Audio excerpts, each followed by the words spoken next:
Hi, this is Chris here, reporting for NFT Plazas. Today I'm joined by Ren of Senspace. How are you today, Ren? Doing great. How are you? I'm great, thank you. We're here in beautiful sunny Lisbon. And so we're just going to talk a little bit about the project that Ren's working on. Maybe you can tell us a little bit more about Senspace.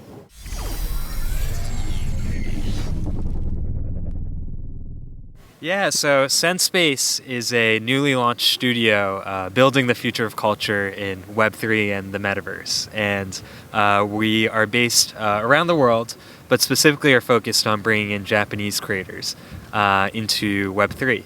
And, especially as you look at sort of the top NFT projects, or really, any and all sort of anime or manga related projects in the NFT space, they're either Japan made or Japan influenced. And also there's several other projects that are highly Japan influenced. And so, we feel bringing Japan into the metaverse at scale globally is a massive opportunity for everybody involved. And what was it specifically that made you choose Japan? Do you have any particular affiliation with there? Yeah, so I'm actually based in Tokyo, so came a little ways away from that makes sense. from Lisbon here. I actually come from a family of dressmakers, third generation. Oh, wow. In Japan specifically, but I've lived my life across Japan and the U.S. And over the last couple of years before launching Senspace, have been running my own independent hip hop label. Working with Japanese rappers and bringing them to global audiences, and launched my first NFT project last April, working with a Japanese rapper and a Chicago-based rapper, releasing a dancing music jacket NFT, and that sort of campaign got featured in Paper Magazine last year. And so that brought me into Web3 and also, working with Japanese creators. And, just think that, with Web3 and the metaverse, you can take Japanese creators and take them global with one click. And so that's a huge opportunity. Awesome. So I guess, so how well versed are the Japanese people, I guess, to NFTs? Is it a thing over there? Is it still looking to gain popularity? And where is it up to in Japan?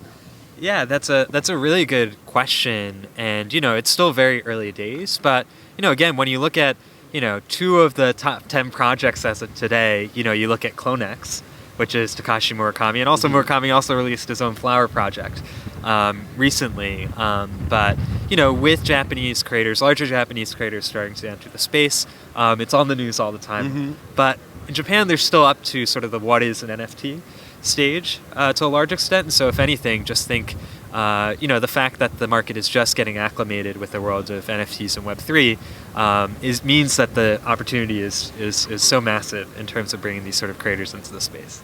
Yeah, I was going to say, actually, the opportunity seems enormous. Yeah.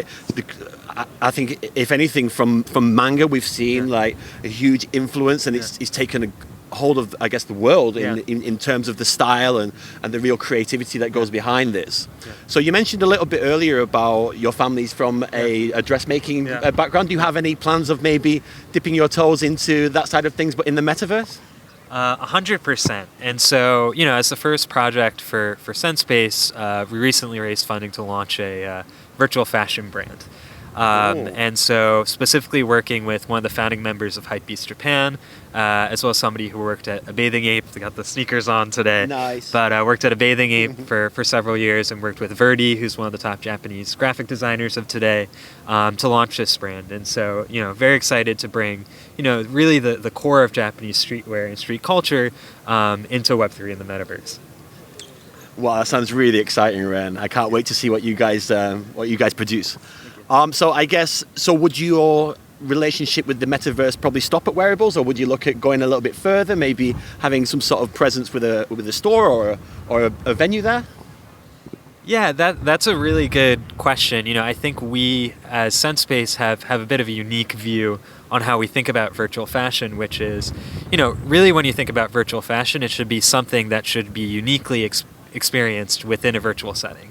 So for example, you got your shoes here, right? But what if every step that you took, grass grew out from the top of your shoes? Or you had a jacket that you were swimming in? I think things that, when they're, are uniquely virtual and can only be virtual are really the future of virtual fashion. And so, maybe you have a store or a venue, but I don't think, Walmart a few months ago did their sort of walking down the aisle in VR. I don't think that's what the future of virtual retail looks like. It looks much more like a gamified experience and adventure where you're the same brand that's creating the grass growing out of your shoes. You end up getting an NFT, but maybe you go to the store the next week because you like the brand and end up buying the physical shoes too. And so, and potentially those are connected on chain through some sort of digital identity. The opportunities are pretty endless and expansive, especially in Web3. But, that's how we think about opportunities in the metaverse, and really just think that the potential is boundless.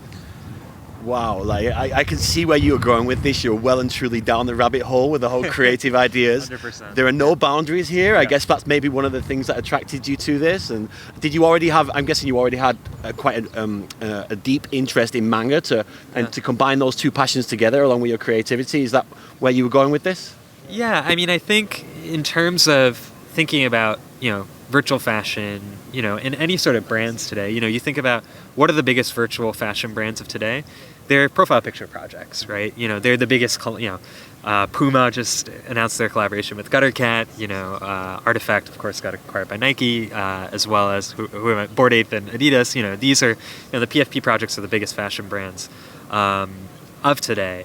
And so I think it's really just about a brand building exercise at the end of the day. And so, really been experimenting in different ways in the space just through smaller activations. But, if anything, think there's a big gap in the market, not specifically around creating virtual clothing. There are a lot of people creating virtual clothing, but to create real virtual fashion brands in the space. So that's what we're looking to do.